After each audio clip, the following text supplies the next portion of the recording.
we were discussing about the mechanical comparators. In the mechanical comparators, we had discussed in detail about the dial indicators, then Johansson microcator,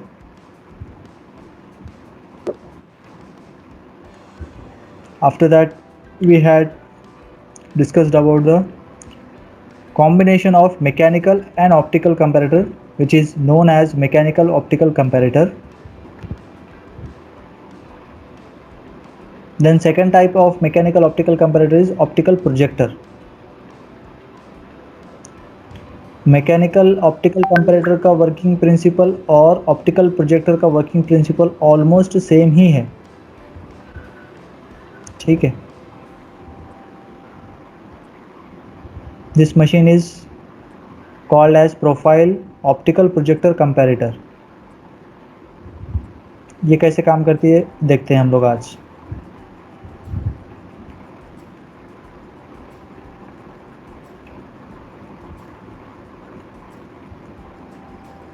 so mechanical optical comparator में क्या होता था, mechanical linkages plus optics.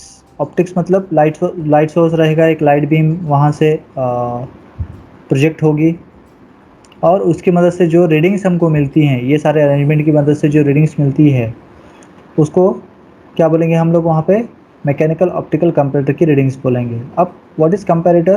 Comparator is a device which compares the measured value with standard value. The equipment or a device which compares the measured value with standard value is called as comparator. Now, what is mechanical optical comparator? It's a type of comparator which consists of mechanical linkages as well as optical या optics arrangement to compare the measured value with standard value. तो इसका जो पूरा setup है ये हम लोगों ने लास्ट लेक्चर में ही देख लिया था, किस तरीके से इसका जो है वर्किंग प्रिंसिपल है या इसमें किस तरीके का अरेंजमेंट किया गया है, डिटेल में हमने लास्ट लेक्चर में देखा था। Now today we are going to discuss about the optical projector. अब यहाँ पे मैकेनिकल ऑप्टिकल कंपैरेटर और ऑप्टिकल प्रोजेक्टर में डिफरेंस ये है कि ऑप्टिकल प्रोजेक्टर में आपको जो है मैकेनिकल लिंकेजेस नज़र नहीं आएंगे। Here in this case you will only find the optics phenomenon. सिर्फ आपका क्या रहेगा, ये प्योरली ऑप्टिक्स के ऊपर डिपेंडेंट रहेगा। जिस तरीके से हम लोगों ने ऑप्टिकल माइक्रोमीटर आपका देखा था, माइक्रोस्कोप, ऑप्टिकल माइक्रोस्कोप जो देखा था हम लोगों ने, बिल्कुल उसी तरीके से इसका भी अरेंजमेंट है। यहाँ पे भी क्या है, एक लाइट सोर्स लगा हुआ है। Here you can see the light source, light लगा हुआ है, बल्ब लगा हुआ है यहाँ पर। देन ये जो लाइट से इमिट होने वाले वेव्स हैं, लाइट वेव्स जो हैं या रेज जो हैं, वो क्या होंगे, रेज को कंडेंस करके यहाँ पे नीचे के हिस्से में अगर आप देख रहे हो तो व्हाइट कलर का जो रेक्टेंगल नज़र आ रहा है, that is a condensing lenses. अब ये कंडेंसिंग लेंसेज का क्या फंक्शन है, क्यों लगाया गया है, ताकि आपके जो लाइट के रेज हैं उनको एक जगह पे कॉन्सेंट्रेटेड रखा जाए। तो अब यहाँ पे जैसा आप लोगों ने आपके चाइल्डहुड में मैग्नीफाइंग ग्लास की मदद से पेपर जलाने की कोशिश की होगी, सन रेज की मदद Yes, से। sir. हाँ, तो वहाँ पे भी क्या होता था, जो आपकी मैग्नीफाइंग ग्लास है वो कंडेंसिंग लेंस की तरीके से एक्ट कर रही थी। वहाँ पे भी क्या हो रहा था, आपकी जो मैग्नीफाइंग ग्लास थी वो it is acting as a condensing lens. अब कंडेंसिंग लेंस की मतलब क्या है कि जो भी आपके सरफेस के ऊपर, लेंस के ऊपर जितना भी, चाहे वो कितने भी पहले भी क्यों ना हो वेव्स लाइट के, बट जब वो लेंस के थ्रू पास होंगे, जब लेंस के अंदर से पास होंगे तो एक जगह पे वो कॉन्सेंट्रेटेड रहना चाहिए, एक जगह पे वो कंडेंस्ड रहना चाहिए। तो सेम फेनोमेनन यहाँ पे भी ये कंडेंसिंग लेंस का है। लाइट लैम्प से निकलने वाले जो भी लाइट के रेज रहेंगे उसको वो कंडेंसिंग अच्छा, लेंस की मदद रिकॉर्डिंग से हम स्टार्ट किया आपने? लोग, यस, तो यहाँ पे क्या होगा, वो कंडेंस्ड होकर बिल्कुल आगे बढ़ेंगे। अब आगे बढ़ते समय यहाँ पे देखो वर्कपीस आपका इस जगह पे लगा हुआ है, in the middle of the path of light waves और लाइट रेज। जहाँ से आपके लाइट के रेज पास हो रहे हैं उसी के रास्ते में, उसी के पाथ में, in between the condensing lens and projection lens, condensing lenses और प्रोजेक्शन लेंसेज के बीच में ही हम लोग क्या कर रहे हैं, वर्क पीस को प्लेस कर रहे हैं। अब वो प्रोजेक्शन से मतलब वहाँ पे प्लेस करने से फ़ायदा क्या होगा कि ये जो आपके जो वेव्स पास हो रहे हैं यहाँ से लेकर यहाँ तक, इतने हिस्से में, वो क्या हो जाएंगे, जितना वर्क पीस रहेगा या जो शेप का आपका वर्क पीस रहेगा उतने हिस्से से वो कट जाएंगे, उतने हिस्से से जो है लाइट आपकी पास नहीं होगी, बाकी हिस्से से आपकी लाइट पास हो जाएगी। सो इनफैक्ट एक शेडो क्रिएट होगा वहाँ पर, शेडो की तरह पे जो है आपका प्रोजेक्शन वहाँ पे आ गया। ठीक है, अब ये जो है पहुँचा कहाँ पे, अभी हम पहुँचे प्रोजेक्शन लेंसेज के ऊपर। अगेन ये प्रोजेक्शन लेंसेज का क्या काम है, आपके जो कंडेंस्ड वेव्स थे उसको क्या करना है, एक्सपांड करना है, उसको एक्सप्लोर करना है, अभी उसको फैला देना है, उसको प्रोजेक्ट करना। तो वो क्या करेगा, उसको एक्सपांड करेगा, प्रोजेक्ट करेगा, उसको फैला देगा। उसको कहाँ पे फैलाएगा, उसका रिफ्लेक्शन कहाँ पे जाएगा, मिरर के ऊपर जाएगा। कहाँ जाएगा, ये यहाँ से निकलने वाले हैं। देखो जब प्रोजेक्शन लेंसेज को मिल रहे थे तो एक जगह पे कॉन्सेंट्रेटेड थे, वो कलेक्टिव थे, एक जगह पे एक पॉइंट के ऊपर आ रहे। बट जब ये प्रोजेक्शन लेंस से पास हो रहे तो कैसे, वो बिल्कुल फुल्ली सेपरेटेड है, ये फैले हुए हैं, एक जगह पे कॉन्सेंट्रेटेड नहीं है ये। अब ये जो प्रोजेक्शंस है वो प्रोजेक्शंस किसके ऊपर लेने की कोशिश कर रहे हैं हम लोग, यहाँ पर मिरर के ऊपर लेने की कोशिश कर रहे हैं, जो पिंक कलर से यहाँ पे मेंशन किया गया है। अब ये अगेन मिरर का एंगल कैसा होना चाहिए, क्या होना चाहिए, वो डिपेंड करता है। यहाँ पे मिरर का एंगल बहुत इंपॉर्टेंट रोल है यहाँ पे, क्योंकि मिरर का जो भी एंगल रहेगा उसके हिसाब से आपको स्क्रीन के ऊपर उसका रिफ्लेक्शन नज़र आएगा या उसका रिजल्ट नज़र आएगा। अगर 0.01 डिग्री भी मिरर के एंगल में चेंजेस आते हैं तो आपके स्क्रीन के ऊपर प्रोजेक्ट होने वाले या रिफ्लेक्ट होने वाले जो वेव्स हैं उसके अंदर जो है चेंजेस आ जाएंगे। That is why the angle of the mirror plays a vital role in case of optical projector. अब मिरर का जो एंगल है सिर्फ और सिर्फ ऑप्टिकल प्रोजेक्टर में ही इंपॉर्टेंट रोल प्ले कर रहा है ऐसा नहीं है, वो आपके मैकेनिकल ऑप्टिकल कंपैरेटर में भी प्ले कर रहा था, और वो आपके जो है ऑप्टिकल माइक्रोस्कोप में भी प्ले कर रहा था। सो इनफैक्ट जहाँ पे भी ऑप्टिक्स का या ऑप्टिक्स के फेनोमेनन का या ऑप्टिक्स के प्रिंसिपल का हम लोग इस्तेमाल करते हैं या यूज़ करते हैं, वहाँ पे जो भी अगर मिरर यूज़ हो रहा है तो उसका जो एंगल है वो बहुत इंपॉर्टेंट है, उसको बहुत सोफिस्टिकेटेडली मॉनिटर करना या मेंटेन करना ज़रूरी है। सो जो वेव्स हमारे पास आ रही है प्रोजेक्शन लेंस से होते हुए मिरर के ऊपर, मिरर पे स्ट्राइक करने के बाद, मिरर से टकराने के बाद वो कहाँ जाएंगी, स्क्रीन के ऊपर जाएंगी, और स्क्रीन के ऊपर आपको रिजल्ट नज़र आएगा या प्रोजेक्शन नज़र आएगा आपके ऑब्जेक्ट का। और ये जो प्रोजेक्शन रहेगा वो कैसा रहेगा, एम्पलीफाइड रहेगा। एम्पलीफाइड मतलब इनलार्ज्ड, यानी कि बड़े साइज़ में नज़र आएगा आपको। ऑब्जेक्ट रहेगा आपका छोटे साइज़ का, लेकिन उसका जो रिफ्लेक्शन आपको नज़र आएगा यहाँ पे इनलार्ज्ड नज़र आएगा, बड़े साइज़ का नज़र आएगा। अब यहाँ पे देखेंगे ये कैसे काम करता है। Optical projector is a versatile comparator which is widely used for inspection purpose. अब ये जो है ऑप्टिकल प्रोजेक्टर कंपैरेटर, इसका स्पेसिफिक जो यूज़ है वो कहाँ पे है, इंस्पेक्शन सेक्शन के अंदर। जो इंस्पेक्शन यूनिट होता है किसी भी मैन्युफैक्चरिंग कंपनी के अंदर या किसी भी प्रोडक्शन कंपनी के अंदर, वहाँ पे जो इंस्पेक्शन डिपार्टमेंट है उस इंस्पेक्शन डिपार्टमेंट में ये आमतौर पे ज़्यादा वाइडली यूज़ किया जाता है या ज़्यादा लार्जर स्केल के ऊपर यूज़ किया जाता है। It is specially used in tool room applications, जहाँ पे भी आपको टूल के रिगार्डिंग अगर कुछ चीज़ें देखनी है या मॉनिटर करनी है तो टूल रूम्स में भी इसको इस्तेमाल कर सकते हैं। It projects a two dimensional magnified image of the workpiece onto a viewing screen to facilitate measurement। अब ये क्या करता है, आपका जो भी ऑब्जेक्ट है, जो वर्कपीस है, जो हमने यहाँ पे रखा था कंडेंसिंग लेंस और प्रोजेक्शन लेंस के बीच में, उसका जो इमेज है या उसका जो रिफ्लेक्शन है वो मैग्नीफाई करके, वो इनलार्ज करके, बड़ा करके कहाँ दिखाता है हमको, स्क्रीन के ऊपर दिखाता है। और कितने डायमेंशन दिखाता है, सिर्फ उसके 2 डायमेंशन दिखाता है। थ्री डायमेंशनल आपको जो है वहाँ पे ऑब्जेक्ट नज़र नहीं आएगा स्क्रीन के ऊपर। आपको कैसा नज़र आएगा, सिर्फ और सिर्फ टू डायमेंशनल। या तो उसकी लेंथ रहेगी, हाइट रहेगी, या तो विड्थ रहेगी और हाइट रहेगी। ठीक है, कोई भी दो डायमेंशन सिर्फ आपको यहाँ पे नज़र आएंगे। तो इस तरीके से जो है आपका ये प्रोजेक्शन हो सकता है।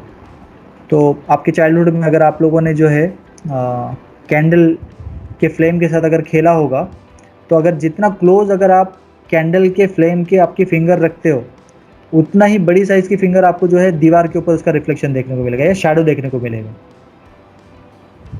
जितना दूर आप लेके जाओगे फ्लेम से आपकी फिंगर को, उतना ही आपका जो साइज़ है शैडो का वो छोटा होता जाएगा। ऑब्जर्व किया है कभी आपने ये चीज़ को? Yes sir. Yes sir. Light source से जितना क्लोज आप आपके ऑब्जेक्ट को रखे हुए उसका जो शैडो बनेगा वो उतना ही बड़े साइज का रहेगा। तो सेम कंसेप्ट जो है यहाँ पे हम लोग इस्तेमाल कर रहे हैं। So we are trying to keep the work piece close to the light source so that we can observe a larger shadow of our work piece. So अब देखने में कैसे होता है ऑप्टिकल जो आपका कंपैरेटर है वो किस तरीके से काम करता है, तो या किस तरीके से नज़र आता है। तो यहाँ पे अगर आप देख पा रहे हो स्क्रीन के ऊपर, तो इस तरीके से जो है आपका ये ऑप्टिकल प्रोजेक्टर कंपैरेटर या फिर ऑप्टिकल कंपैरेटर इस तरीके से होता है, जिसके अंदर यहाँ पे जो है आपका ये टेबल के ऊपर आप वर्कपीस को रख सकते हो। उसके ऊपर से जो है यहाँ पे लेंसेज लगे हुए हैं, लाइट सोर्स लगा हुआ है और यहाँ पे कैमरा भी लगा हुआ है और ये स्क्रीन लगी हुई है। ये स्क्रीन के ऊपर आपको क्या नज़र आएगा, वहाँ पे उसके रिफ्लेक्शंस नज़र आएंगे। प्लस यहाँ पे आपको ये है इनपुट सेक्शन भी दिया हुआ है, यहाँ से आप इनपुट भी कर सकते हो। उसको मशीन को ऑपरेट करने के लिए अगर कुछ कमांड देना चाहते हो, एक्स वाई या जेड कोऑर्डिनेट में मूवमेंट करवाना चाहते हो, आपके जो प्रोजेक्शंस जा रही है, लाइट वेव्स जा रही है, उसको आप अगर थोड़ा उसको मूव करवाना चाहते हो, मान लीजिए आपका जो वर्क पीस है थोड़े से बड़े साइज़ का है। बड़े का मतलब ये नहीं कि बहुत बड़ा है, मैक्सिमम जो साइज़ इसमें अकोमोडेट हो सकता है वो सिर्फ इतना ही है जितना कि आपको ये टेबल नज़र आ रहा है, मैक्सिमम इतने साइज़ का रह सकता है। अब उस साइज़ के वर्क पीस में अगर आप चाहते हो कि राइट साइड वाला राइट मोस्ट कॉर्नर आपने देख लिया, आप चाहते हो आपके लेफ्ट मोस्ट कॉर्नर आपको देखना है, उसके प्रोजेक्शंस को आपको देखना है, तो उसको कंट्रोल करने के लिए यहाँ पे ये यूनिट दिया हुआ है। इसको हम लोग इनपुट यूनिट बोलते हैं। इसकी मदद से आप एक्स वाई और जेड कोऑर्डिनेट्स के में मूवमेंट करवा सकते हो। आपकी जो लाइट वेव्स जा रही है सोर्स से निकलकर कंडेंसिंग लेंस से होते हुए प्रोजेक्शन लेंस तक जो जा रही है वेव्स, उसका आप जो है यहाँ पे पोजीशन चेंज कर सकते हो। ठीक है, तो इस तरीके से ये आपका ऑप्टिकल प्रोजेक्टर कंपैरेटर नज़र आता है। देन आते हैं हमारे नेक्स्ट टाइप के ऊपर, जो है इलेक्ट्रिकल कंपैरेटर। अब इलेक्ट्रिकल कंपैरेटर एक होता है और एक होता है electronics comparator. So what is the difference between electrical and electronics? Electrical के अंदर यूज़ होने वाले जो कंपोनेंट्स होते हैं वो अलग रहेंगे। सेमीकंडक्टर। हाँ, इलेक्ट्रिकल के अंदर जो बेसिक अगर हम डिफरेंस की बात करते हैं इलेक्ट्रिकल और इलेक्ट्रॉनिक्स के, तो यहाँ पे इलेक्ट्रिकल में जो कंपोनेंट्स यूज़ होंगे दैट विल बी डिफरेंट, और इलेक्ट्रॉनिक्स के अंदर जो कंपोनेंट्स यूज़ होंगे दैट विल बी डिफरेंट। अब इसके बारे में अगर आपको डिटेल में और पढ़ना है तो आपका एक स्पेसिफिक सब्जेक्ट दिया हुआ है, basic electrical and electronics engineering, BEE। उसमें भी जो है आपको पूरा डिटेल में आपको यही डिफरेंस ही पढ़ना है। सो अब कैसे काम करता है electrical comparator? They are in wide spread use because of their instantaneous response and convenience to amplify the input. अब इलेक्ट्रिकल कंपैरेटर्स जो है आमतौर पे ज़्यादा इस्तेमाल होते हैं। क्यों ज़्यादा इस्तेमाल होते हैं? बिकॉज वो जो है ना रिज़ल्ट तुरंत देते हैं, और जो रिज़ल्ट भी रहता है वो एम्पलीफाइड रहता है या बड़ा किया हुआ रहता है, ये इनलार्ज किया हुआ रहता है, जो समझने के लिए, ये रीड करने के लिए आसान होता है। एम्पलीफाइड मतलब क्या है? इनलार्ज किया हुआ, बड़ा किया हुआ। अब बड़ा करके इनलार्ज करके फ़ायदा क्या होता है हमारा? हम उसको आसानी से रीड कर सकते हैं या उसको आसानी से ऑब्ज़र्व कर सकते हैं, देख सकते हैं उसको आसानी से, और जब देखेंगे तो हमको समझ में आ जाएगा। Electronic comparator in particular can achieve exceptionally high magnification. तो जितना इलेक्ट्रिकल कंपैरेटर मैग्निफिकेशन देता है या एम्पलीफिकेशन देता है, उतना शायद ही कोई दूसरा कंपैरेटर दे पाता हो। तो ये एक मेन रीज़न है इलेक्ट्रिकल कंपैरेटर्स के इस्तेमाल करने का।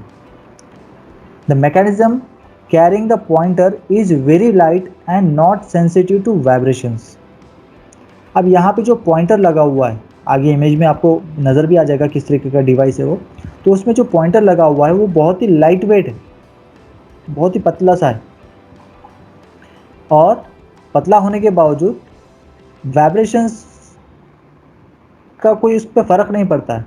अगर आप मशीन थोड़ा सा मूव करते हो, शेक हो जाती है मशीन, तो उसका इफेक्ट आपके पॉइंटर पे नहीं पड़ेगा, कोई डिफ्लेक्शन नहीं आएगा। आपका जो कांटा है, आपका जो पॉइंटर है, वो मूव नहीं करेगा या वाइब्रेट नहीं करेगा, even though your comparator vibrates. As the instrument is usually operated on AC। AC मतलब क्या है? आपका अल्टरनेटिंग करंट, जो आपका पावर सप्लाई आता है ना, वो AC के फॉर्म में आता है। और ये इंस्ट्रूमेंट भी डायरेक्टली AC के ऊपर ही चलेगा। मतलब आपके पास जो प्लग दिया हुआ है, वो प्लग के अंदर अगर आप इसको लगा देते हो, जो सॉकेट दिया हुआ है प्लग सॉकेट, उसके अंदर डायरेक्टली अगर इसको लगा देंगे तो वो चलने लगेगा। As the instrument is usually operated on AC supply, the cyclic vibration substantially reduces error due to sliding friction। क्योंकि ये क्या होता है, अल्टरनेटिंग करंट के ऊपर चलता है, जिसकी वजह से वाइब्रेशंस या स्लाइडिंग फ्रिक्शंस इसमें मिनिमम रहते हैं या कम रहते हैं। ये तो हो गया उसके एडवांटेजेस या फीचर्स के बारे में। As you know that every coin have two faces. तो ये एडवांटेजेस वाला या उसके पॉजिटिव पॉइंट्स तो हो गया, उसके नेगेटिव पॉइंट्स भी कुछ हैं। क्या है डिसएडवांटेजेस उसके, या कॉन्स क्या हैं उसके? Heating of coil in the measuring unit में cause zero drift and alter the calibration. अब यहाँ पे जो है हीटिंग कॉइल का इस्तेमाल हो रहा है इलेक्ट्रिकल कंपैरेटर के केस में। तो ऑब्वियसली अगर कोई चीज़ हीट होती है तो हीट एनर्जी का कहीं ना कहीं इफेक्ट आपको देखने को मिलता है, और वो हीट एनर्जी जो है आपके एक्यूरेसी को अफेक्ट कर सकती है या एक्यूरेसी को रिड्यूस कर सकती है। This is usually more expensive than mechanical instrument. अच्छा, दूसरा क्या इसका नेगेटिव पॉइंट है कि ये थोड़ा सा महंगा होता है मैकेनिकल कंपैरेटर के कंपैरिजन में। इलेक्ट्रिकल कंपैरेटर जो होते हैं वो महंगे होते हैं या एक्सपेंसिव होते हैं। ये दो इसके मेजर डिसएडवांटेजेस हैं। अब आते हैं हम लोग इसके एलिमेंट्स के ऊपर या कंपोनेंट्स के ऊपर। क्या क्या कंपोनेंट्स है इसके अंदर? तो एक फ्लेक्सिबल स्ट्रिप है, कॉइल्स हैं दो लगे हुए, कॉइल 1 और कॉइल 2, आर्मेचर लगा हुआ है, आर्म लगा हुआ है, प्लंजर लगा हुआ है। अब कैसे काम करता है ये? The plunger is the sensing element. तो प्लंजर सेंसिंग एलिमेंट हमारा पहले भी था, मैकेनिकल उसमें भी था, कंपैरेटर में भी था। जितने भी हम लोगों ने इससे पहले देखे ना, sigma comparator, dial gauge indicator, Johansson micrometer, तो सबके अंदर जो सेंसिंग एलिमेंट है या जो पार्ट आपके वर्कपीस के डायरेक्टली कांटेक्ट में आता है, that is nothing but your plunger. तो सेम चीज़ जो है यहाँ पर आपके इलेक्ट्रिकल कंपैरेटर में भी है। Plunger is the only part which comes in contact with the workpiece. That's why we are calling plunger as a sensing element. The movement of which displaces an armature inside a pair of coils. Movement of the armature causes change in inductance in the two coils, resulting in a net change in inductance. अब यहाँ पे क्या हो रहा है, ये जो plunger लगा हुआ है इस वाले हिस्से में, अगर आप स्क्रीन के ऊपर देख रहे हो तो जो ब्लू कलर वाला पोर्शन है प्लंजर, ये प्लंजर के अंदर मूवमेंट होती है। कैसी मूवमेंट होती है? टू एंड फ्रो वाली मोशन होगी। वर्टिकली अपवर्ड और डाउनवर्ड ये क्या करेगा? मूव करेगा। ठीक है, वर्टिकली अपवर्ड और डाउनवर्ड ये मूव करेगा depending upon the size of workpiece. अगर वर्कपीस का साइज स्टैंडर्ड के साइज के बराबर है, so there will be no movement in the plunger. In case आपका जो वर्कपीस है उसका साइज वर्कपीस के साइज से ज़्यादा है या बड़ा है, then in that case you will observe the movement of the plunger in upward direction. ऊपर की तरफ जाएगा प्लंजर आप। सेकेंड सिनेरियो में क्या होगा? In case the size of the workpiece is smaller than the size of the standard. In that case, you will observe your plunger will move in downward direction. So आपका जो plunger है वो vertically upward या downward या to या fro motion में जो है मूव कर सकता है। अब ये प्लंजर अटैच्ड है किसके साथ? आर्म के साथ। Now one end of the arm is connected with the plunger, whereas another end of the arm is connected with the armature. Here you can see the armatures on either side of the arm. Arm के दोनों sides में आपको जो है armature नज़र आ रहा होगा, और ये आर्मेचर कनेक्टेड हैं कॉइल्स के साथ, कॉइल 1 एंड कॉइल 2। अब क्या होता है, जब भी ये प्लंजर मूव करता है, प्लंजर के मूवमेंट की वजह से क्या होगा, यहाँ पे आर्म के अंदर मूवमेंट आएगी, और आर्म के मूवमेंट की वजह से क्या होगा, आर्मेचर में मूवमेंट आएगा। यस, और ये आर्मेचर के मूवमेंट की वजह से क्या होगा, इंडक्टेंस प्रोड्यूस होगा। किसके बीच में? कॉइल 1 और कॉइल 2 के बीच में इंडक्टेंस होगा, और इस इंडक्टेंस की वजह से क्या होगा, यहाँ पे आपका इंडक्टेंस चेंज होने की वजह से क्या होगा, यहाँ पे फ्लेक्सिबल स्ट्रिप जो है यहाँ पे लगी हुई, इसके अंदर मूवमेंट आएगा। This change causes imbalance in the bridge circuit resulting in an output. तो ये इंडक्टेंस की वजह से क्या होगा, आपका यहाँ पे ब्रिज सर्किट जो लगा हुआ है, आमतौर पे व्हीट स्टोन ब्रिज सर्किट जो है इस्तेमाल होता है। तो यहाँ पे जो है जो इंडक्टेंस प्रोड्यूस हो रहा है आर्मेचर की वजह से या कॉइल्स की वजह से आर्मेचर के अंदर, वो इंडक्टेंस क्या करता है, यहाँ पे ब्रिज सर्किट जो आपकी बनी हुई है उसको इम्बैलेंस कर देता है, और इम्बैलेंस होने की वजह से आपकी जो फ्लेक्सिबल स्ट्रिप है इसके अंदर मूवमेंट होती है, इसका जो है जो प्लेस है वो चेंज हो जाता है। The output display device, whether it is analogue और digital, is calibrated to show the readings in unit और लेंथ और units of length, that is linear displacement. So अब यहाँ पे जो है आपका ये फ्लेक्सिबल स्ट्रिप है, this flexible strip is connected with the pointer, और यहाँ पे जो है आपका रीडिंग्स रहेंगे।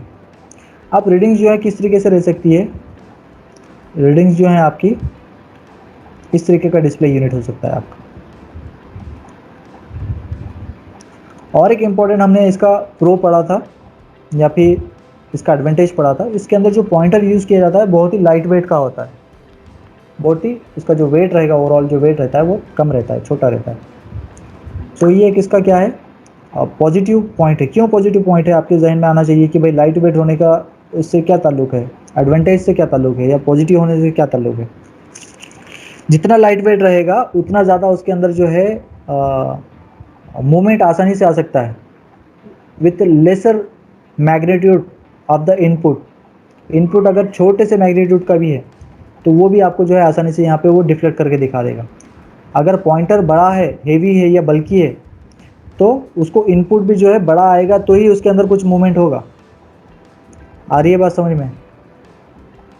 वापस सीसो का एग्जांपल बताता हूँ मैं आपको। सीसो में मान लीजिए एक साइड में जो है 80 kg का कोई पर्सन बैठा हुआ है, और दूसरे साइड में अगर 50 kg का कोई पर्सन बैठता है तो कुछ फ़र्क पड़ेगा क्या? जिस साइड में ज़्यादा वेट है उस साइड में वो डाउन साइड रहेगा, मतलब 80 kg का पर्सन जिस साइड में बैठा हुआ है वो साइड से वो नीचे रहेगा, और 50 kg वाला जो साइड में पर्सन वो ऊपर रहेगा, राइट। वही अगर हम क्या करते हैं, वहाँ पर 100 kg का कोई पर्सन को बिठाते हैं, 50 kg के पर्सन को निकालते हैं और 100 kg के पर्सन को बिठाते हैं, तो क्या होगा, वहाँ पे कुछ फ़र्क पड़ेगा? क्या फ़र्क पड़ेगा? ये 100 वाला नीचे रहेगा और ऊपर वाला। हाँ, अब वही अगर मैं क्या करता हूँ, वो 100 वाले को निकालता हूँ, 10 kg वाले पर्सन को किसी बिठाता हूँ वहाँ पे, तो कुछ फ़र्क पड़ेगा?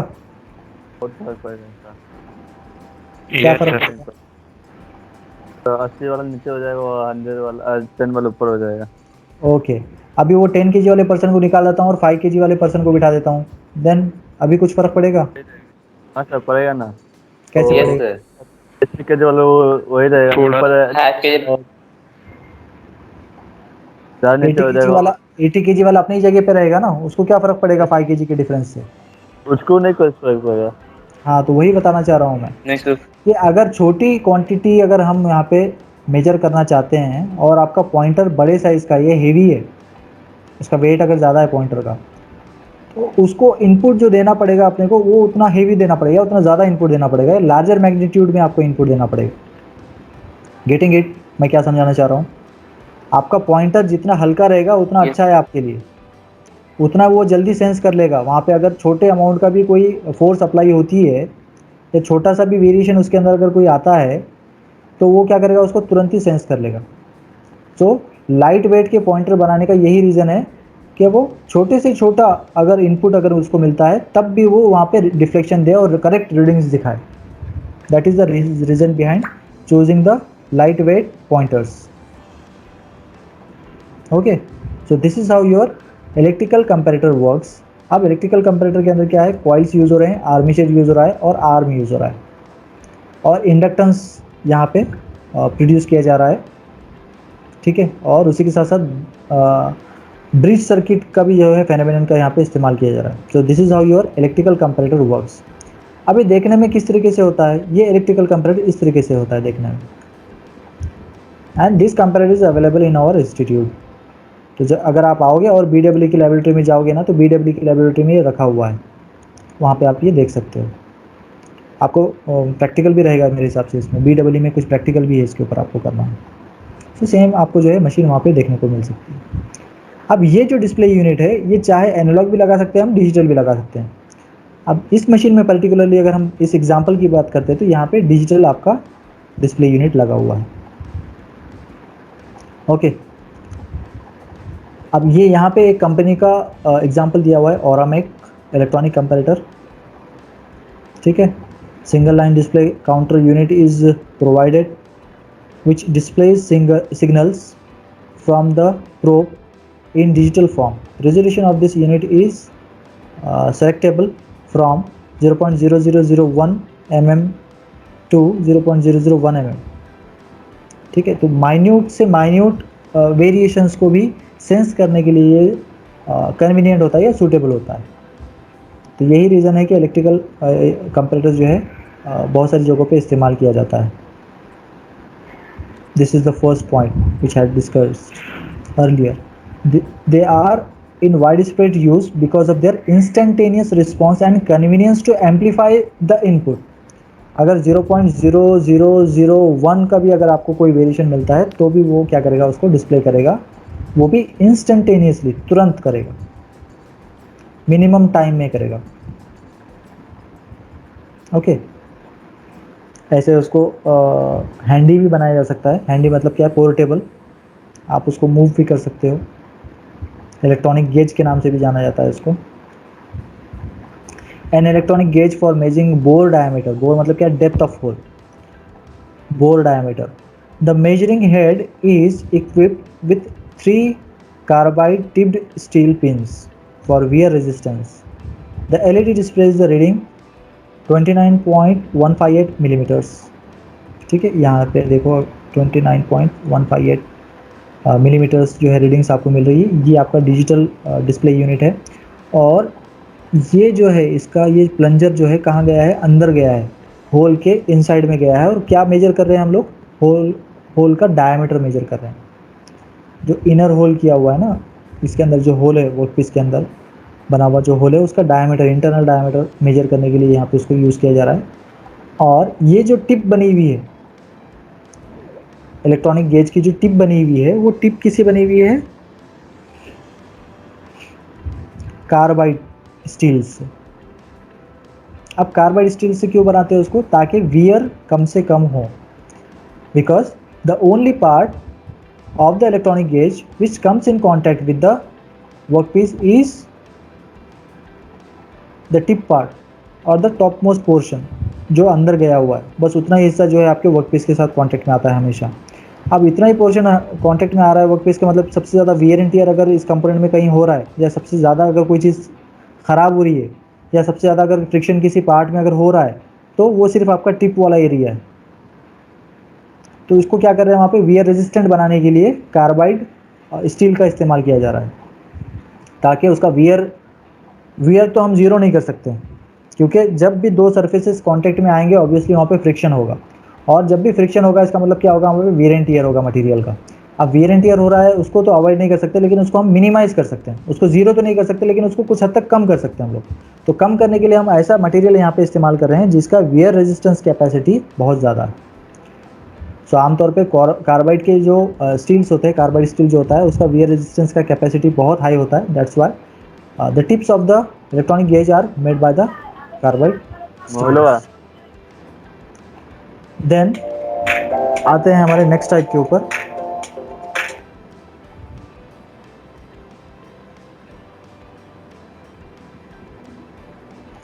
नेक्स्ट जो टाइप है हमारा वो है सिग्मा इलेक्ट्रॉनिक कंपैरेटर। तो इससे पहले भी हम लोगों ने एक चीज़ देखी है, sigma comparator, right. But this type of comparator is totally mechanical comparator. इसके अंदर जो है सिर्फ और सिर्फ मैकेनिकल लिंकेजेस का ही यूज़ हुआ था। ओके, ये जितना भी अरेंजमेंट हमने देखा था पहले उसमें क्या था, मैकेनिकल लिंकेजेस थे या मैकेनिकल अरेंजमेंट था। प्लंजर था, स्क्रूज थे, है ना, डायफ्राग्राम था, और क्या था वहाँ पे, नाइफ एज था, लीवर्स थे। तो ये सारा जो है पॉइंटर था, गियर था, बेल्ट था। तो ये सारा जो अरेंजमेंट था ये कैसा मैकेनिकल अरेंजमेंट था। बट यहाँ पे अभी जो देख रहे हैं हम लोग वो कौन सा है, सिग्मा इलेक्ट्रॉनिक कंपैरेटर। मतलब यहाँ पे क्या है, आपके इलेक्ट्रॉनिक कंपोनेंट्स का इस्तेमाल किया गया है। आम तौर पे अभी कार वगैरह में अगर आप देखते हो जितने भी चीज़ें लगी हुई, जितने भी सेंसर्स लगे हुए, वो सारे के सारे कौन से इलेक्ट्रॉनिक कंपोनेंट्स हैं। आपका टेलीविज़न ले लो, अभी एलईडी वाला जो आता है वो इलेक्ट्रॉनिक कंपोनेंट है। एयर कंडीशनर ले लो वो इलेक्ट्रॉनिक कंपोनेंट है। आपका जो है रेफ्रिजरेटर ले लो वो इलेक्ट्रॉनिक कंपोनेंट है। तो मैक्सिमम जितने भी चीज़ें आपको नज़र आती है अभी जो करंट पे चलने वाली होती है वो 90% इलेक्ट्रॉनिक कंपोनेंट्स होते हैं या इलेक्ट्रॉनिक मशीनरीज होती है। उसी तरीके से यहाँ पे भी जो कंपैरेटर अभी देखने जा रहे हैं हम लोग वो है सिग्मा इलेक्ट्रॉनिक कंपैरेटर। अब इसके अंदर क्या क्या चीज़ें हैं देखो, ट्रांसड्यूसर लगा हुआ है, प्लंजर के साथ अटैच्ड है ट्रांसड्यूसर। ट्रांसड्यूसर से ऑसिलेटर अटैच्ड है, ऑसिलेटर से जो है एम्पलीफायर अटैच्ड है, एम्पलीफायर से डीमॉड्यूलेटर अटैच्ड है, और इस डीमॉड्यूलेटर से आपका डिस्प्ले यूनिट या फिर आपके स्केल अटैच्ड है। अब ये कैसे काम करता है, the movement at the probe tip actuates the inductance transducer which is supplied with an AC source from the oscillator।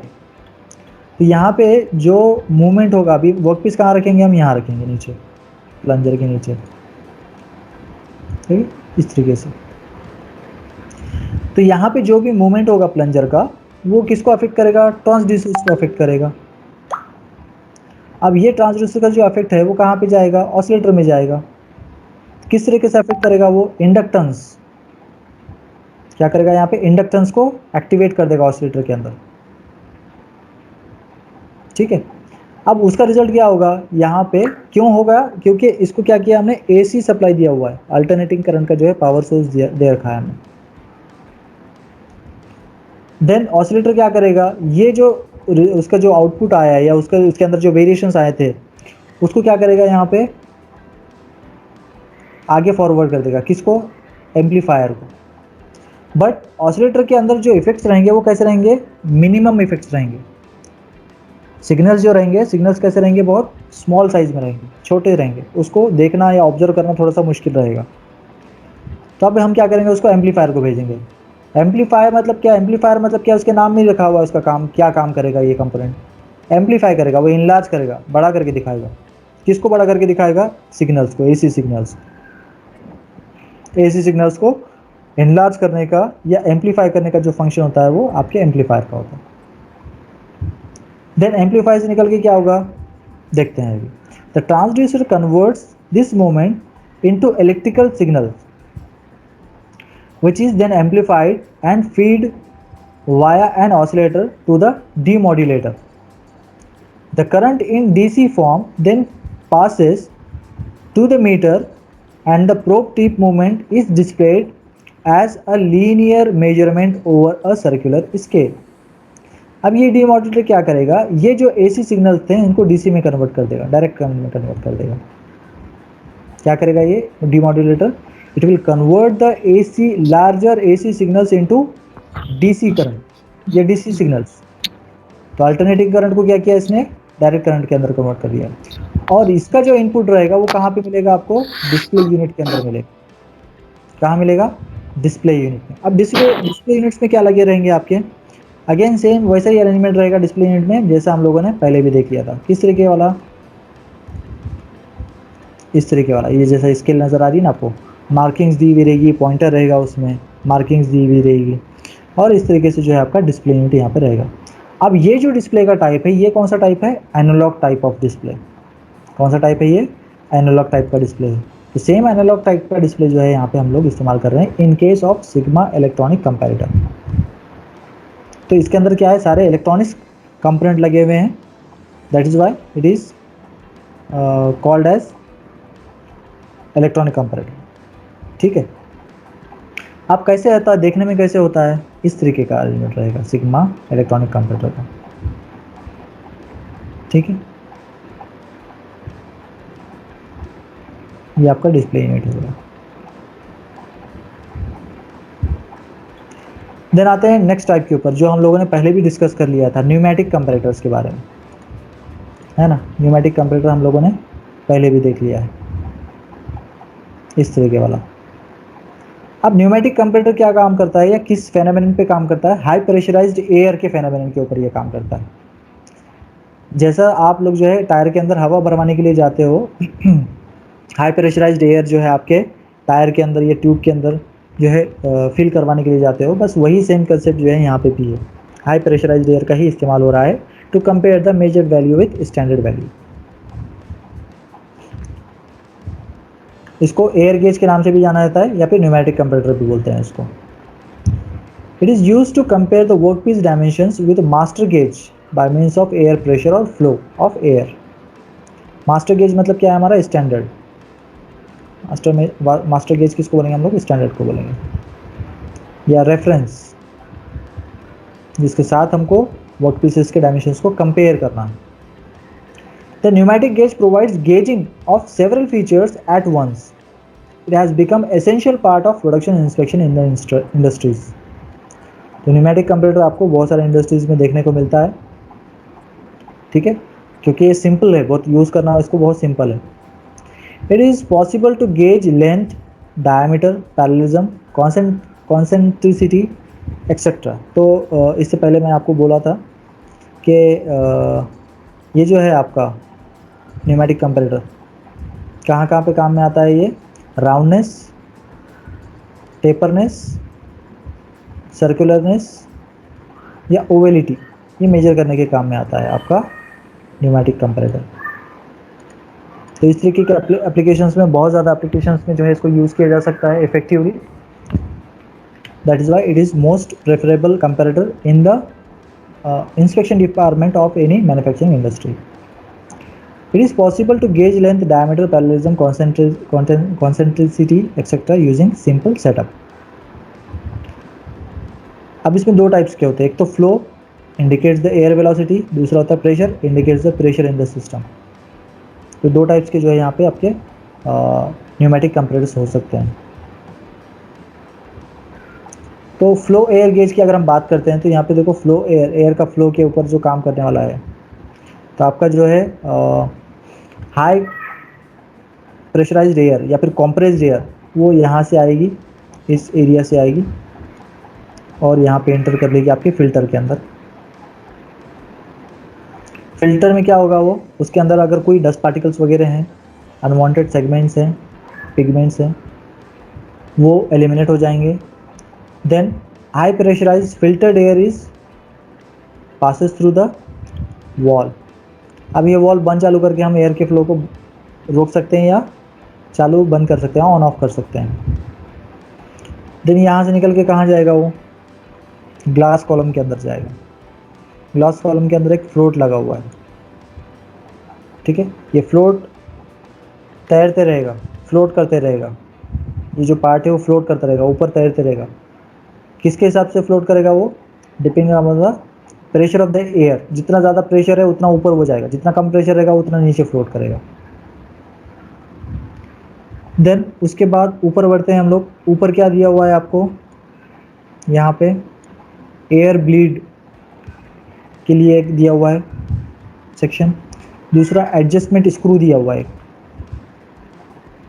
Air blade मतलब अगर आप रिलीज़ करना चाहते हो, थोड़ा प्रेशर को रिलीज़ करना चाहते हो, तो वहाँ पे आपको एक प्रोविज़न दिया हुआ है प्रेशर को रिड्यूस करने के लिए। लेकिन यहाँ से जो निकल गया आपका हाई प्रेशराइज्ड एयर, कहाँ पे आएगी वो? इस सेक्शन से होते हुए, ये वाले से होते हुए कहाँ जाएगी वो? यहाँ पे आएगी गेजिंग हेड के अंदर। गेजिंग हेड में क्या लगे हुए हैं? आपके नोजल्स लगे हुए हैं। इन नोजल्स में से क्या होगा? हाई प्रेशराइज्ड एयर आपकी बाहर निकलेगी। अब ये नोजल्स डायरेक्टली वर्कपीस के कांटेक्ट में आते हैं। जितना क्लोज आपका वर्कपीस रहेगा उतना ज़्यादा हाई प्रेशर आपको यहाँ पे देखने को मिलेगा। कैसे देखने को मिलेगा? ये फ्लोट की मदद से। इससे पहले मैंने जो एग्जांपल आपको बताया था वहाँ पे हम लोग क्या यूज़ कर रहे थे? मैनोमीटर का इस्तेमाल कर रहे थे, right, to measure the back pressure. अभी बैक प्रेशर किसको बोलते हैं? देखो ये गेजिंग हेड है आपका। गेजिंग हेड में क्या है? नोजेस लगे हुए हैं, जहाँ से एरोज निकलते हुए नज़र आ रहे हैं ना आप लोगों को। सो ये गेजिंग हेड से जब भी हाई प्रेशराइज्ड एयर बाहर निकलेगी और जितना क्लोज उसके साथ कोई, उसके सामने कोई ऑब्स्टेकल रहेगा या कोई सरफेस आ जाएगा जितना क्लोज, उतना ज़्यादा क्या होगा? वहाँ पे बैक प्रेशर प्रोड्यूस होगा, हाई प्रेशर प्रोड्यूस होगा, और उतना ही ज़्यादा आपको जो है यहाँ पे मैनोमीटर में वाटर लेवल देखने को मिलेगा। उतना ज़्यादा लेवल का या उतना हाई लेवल का आपको वाटर लेवल यहाँ पे मैनोमीटर में मिलेगा। और जितना दूर आपका वर्कपीस का सरफेस रहेगा गेजिंग हेड के कंपेरेटिवली, या गेजिंग हेड से जितना ज़्यादा दूर रहेगा आपका वर्कपीस का सरफेस, उतना ही कम यहाँ पे बैक प्रेशर प्रोड्यूस होगा, और उतने ही नीचे जो है आपका यहाँ पे वाटर का लेवल रहेगा मैनोमीटर के अंदर। So we can say that the back pressure is used to measure the pressure of the air, either in case of manometer or in case of floating glass column। ठीक है, glass column के अंदर अगर कोई float करने वाला भी object है उसके अंदर रहने दो, या फिर मैनोमीटर के अंदर रहने दो, दोनों केसेस में आपको जो रीडिंग्स मिलेगी वो रीडिंग्स बैक प्रेशर की मदद से ही मिलेगी। अब ये जो हिस्सा आपको नज़र आ रहा है, दीज आर योर रीडिंग्स। इसके अंदर इंचेस में, सेंटीमीटर्स में जो है रीडिंग्स आपको देखने को मिलेगी, हाइट आप मेजर कर पाओगे। The compressed air with a pressure in the range 1.5 to 2 bar is passed through a tapered glass column which contains a small metal float। तो ये जो फ्लोट बना हुआ है ये मेटल का बना हुआ है, तो इसको फ्लोट करवाना या इसको तैरवाना, ऊपर जो है हैंग करके रखना, उतना आसान भी नहीं है। जितना ज़्यादा प्रेशर रहेगा उतना जो है वो फ्लोट करेगा, जितना कम प्रेशर रहेगा वो उतना नीचे आ जाएगा, क्योंकि मेटल का है मतलब हेवी है, वजनदार है, ज़्यादा वेट का है। The air then passes through a rubber और a plastic hose and exits at to the atmosphere through the orifice in the gauging head. यहाँ से क्या होगा? वो निकलेगा और एटमॉस्फेयर के अंदर चला जाएगा। Since the gauging head is inserted inside the workpiece which is being inspected, there is small clearance between the gauging head and the workpiece। ये वाले डायग्राम में आप आसानी से देख सकते हो, there is a small gap in between the gauging head and workpiece। जितना मैंने अभी रेक्टेंगल बनाया है ना छोटे साइज का, देखो उतना ही आपका क्या है यहाँ पे क्लियरेंस है in either side of the gauging head. दोनों साइड में आप देख सकते हो ये जो क्लियरेंस है, ये एयर स्केपिंग स्पेस दिया हुआ है, ये आपका क्लियरेंस है, तो बहुत छोटा होता है। This restricts the flow of air, thereby changing the position of the float inside the tapered glass column। तो यहाँ पे जितना क्लोज है या जितना अवे है गेजिंग हेड वर्कपीस के साथ, उसी के हिसाब से क्या होगा यहाँ पे आपका जो ये फ्लोटिंग ये फ्लोट है आपका, वो ऊपर जाएगा, ये नीचे जाएगा उसके करस्पॉन्डिंगली। देखने में आपको इस तरीके का जो है आपको सेटअप नज़र आता है फ्लो एयर गेज का, इस तरीके का होता है। Rate of flow proportional to clearance. Gauge set to master workpiece larger than whole size float rises, smaller size float falls। तो इसका मतलब क्या है यहाँ पे, अगर हमने क्या किया, मास्टरपीस लगाया है और लगा के क्या किया, फ्लोट को एक वैल्यू पे सेट कर दिया है, 0 पे सेट कर दिया मान लीजिए। 0 के ऊपर जाएगा तो पॉजिटिव रीडिंग्स मिलेगी, 0 के नीचे आएगा फ्लोट अगर तो नेगेटिव रीडिंग्स मिलेगी।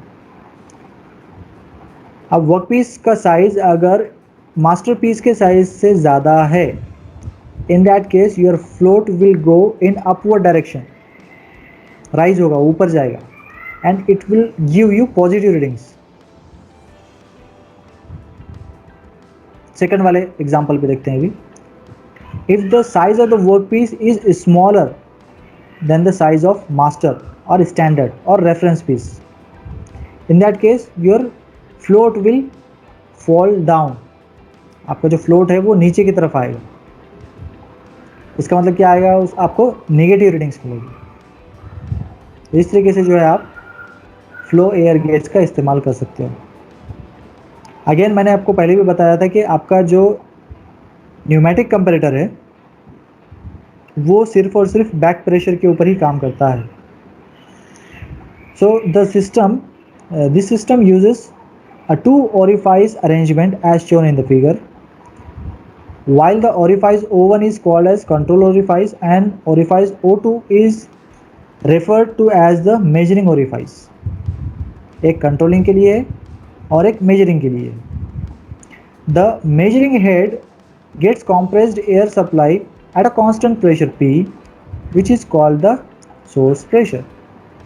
Depending upon the gap D, the back pressure PB changes, thereby providing the means for measuring dimensions D. तो आपका जितना ये D चेंज होगा ना, ये D यहाँ से ये जितना चेंज होगा या जैसे चेंज होगा उसके हिसाब से आपका बैक प्रेशर प्रोड्यूस होगा, और जिस हिसाब से आपका बैक प्रेशर प्रोड्यूस होगा उस हिसाब से आपको वहाँ पे रीडिंग्स देखने को मिलेगी। चाहे आप फ्लोटिंग मेटल पीस यूज़ करो, चाहे आप मैनोमीटर और वाटर का अरेंजमेंट वाटर यूज़ करो। ओके अगर आप बैक प्रेशर को समझना चाहते हो तो आपको एक डे टू डे लाइफ का सिंपल सा एग्जांपल मैं देता हूँ। पानी का पाइप देखा है सब लोगों ने?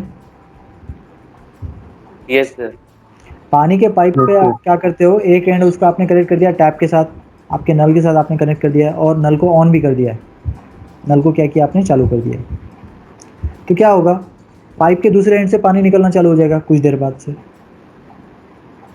Yes sir. यस आप क्या करते हो, वो पानी के पाइप का 50% का जो एरिया है ना उसको आपने मान लो दबा दिया है, बंद कर दिया है, तो 50% से भी निकल रहा है पानी, तो वो कैसे निकलेगा, सेम स्पीड से निकलेगा जैसा पहले निकल रहा था। नो सर, क्या होगा, प्रेशर होगा, प्रेशर आएगा ना, तो वही है आपका बैक प्रेशर। वही क्या है आपका बैक प्रेशर, बस वही कंसेप्ट है यहाँ पे। सो यही बैक प्रेशर का कंसेप्ट है। देखो यहाँ पे एयर आएगी, है ना, एयर कहाँ से आएगी, ये भी चीज़ आपने देख रखी है पहले ही। हवा भरवाने के लिए जाते हो ना, हवा भरवाने के लिए तो पंक्चर की दुकान में एक बड़ा सा सिलेंडर रखा हुआ होता है, हॉरिजॉन्टल टैंक रखा हुआ होता है, that is nothing but your compressor. Same उसी तरीके का जो कंप्रेसर यहाँ पे यूज़ होता है। वहाँ से क्या होगा, टैंक से आपकी हाई कंप्रेस्ड एयर आएगी, सबसे पहले फ़िल्टर से पास होगी। फ़िल्टर से क्यों पास करवाते हैं, ताकि उसको अंदर अगर कोई पार्टिकल आ गया, डस्ट आ गया, एटमॉस्फेरिक डस्ट पार्टिकल्स अगर आ गए तो उसको पहले ही रिमूव कर दिया जाए, ताकि हमको एक्यूरेट रीडिंग्स मिल सके। देन उसके बाद एक रेगुलेटर लगाया हुआ है, यहाँ पे वॉल लगा हुआ है, ताकि आप प्रेशर को ऑन ऑफ कर सको, कम ज़्यादा कर सको। देन यहाँ से होते हुए कहाँ जा रहा है, वो एडजस्टमेंट रेस्ट्रिक्टर पे जा रहा है।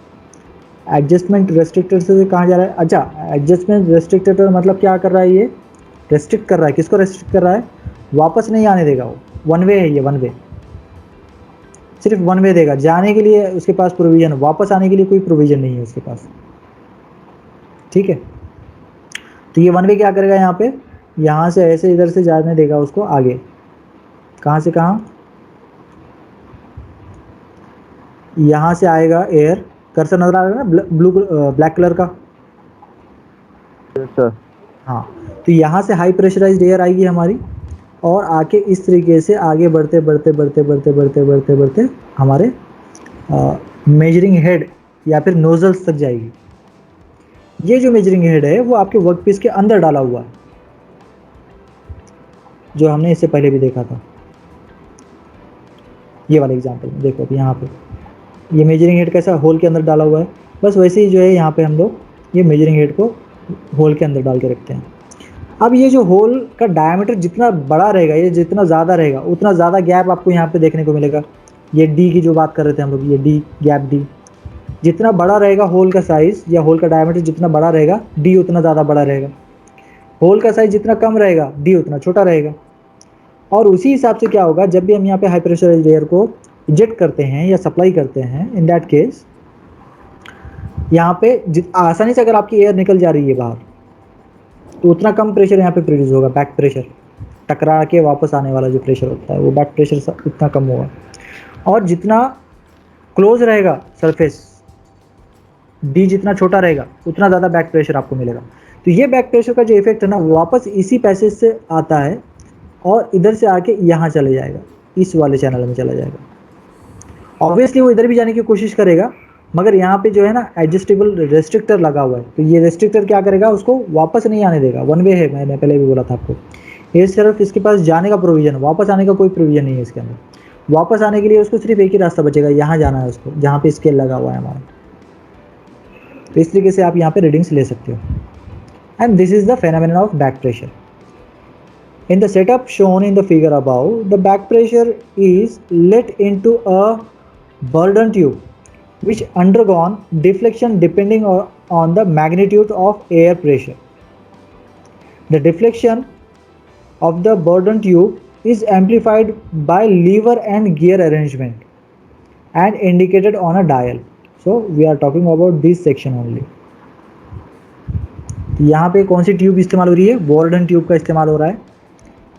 अगेन ये चीज़ जो है आपको फ्लूइड मैकेनिक्स में देखने को मिलेगी। इसके बारे में, बोर्डन ट्यूब के बारे में आपको और डिटेल में फ्लूइड मैकेनिक्स नाम का एक सब्जेक्ट है आपका अगले सेमेस्टर में, उसके अंदर आपको देखने को मिलेगा डिटेल में। सो ये बोर्डन ट्यूब कनेक्टेड है किसके साथ, गियर के और लीवर के साथ।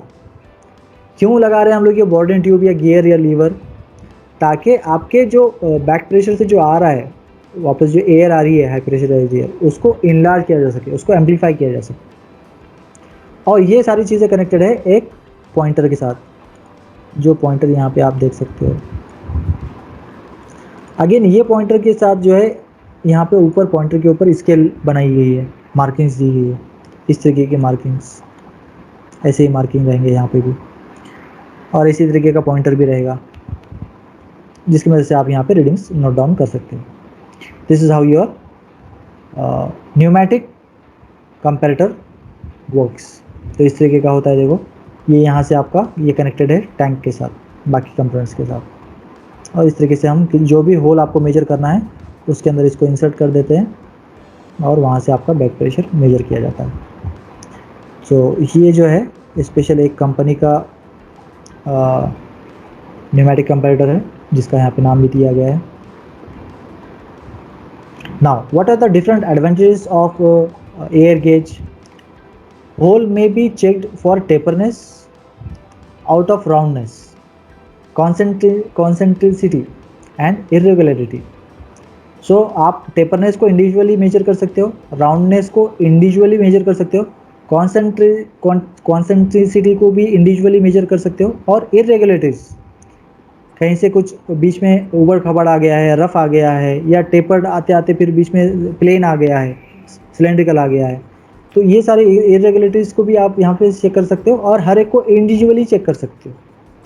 The gauge does not touch the work piece, तो यहाँ पे जो है ना वर्क पीस को टच नहीं होता है, ऐसा तो बोला जाता है टच नहीं होना चाहिए, बट जब आप उसको अंदर इंसर्ट करते हो ना, जब एडजस्ट करने से पहले, एडजस्ट करने के बाद तो टच नहीं करता ऑब्वियसली वो, लेकिन जब आप उसको इंसर्ट करते हो तो ऑब्वियसली थोड़ा बहुत वहाँ पे कांटेक्ट होता है, और जिसकी वजह से फ्रिक्शन होता है, और जिसकी वजह से आपका वियर एंड टियर होता है।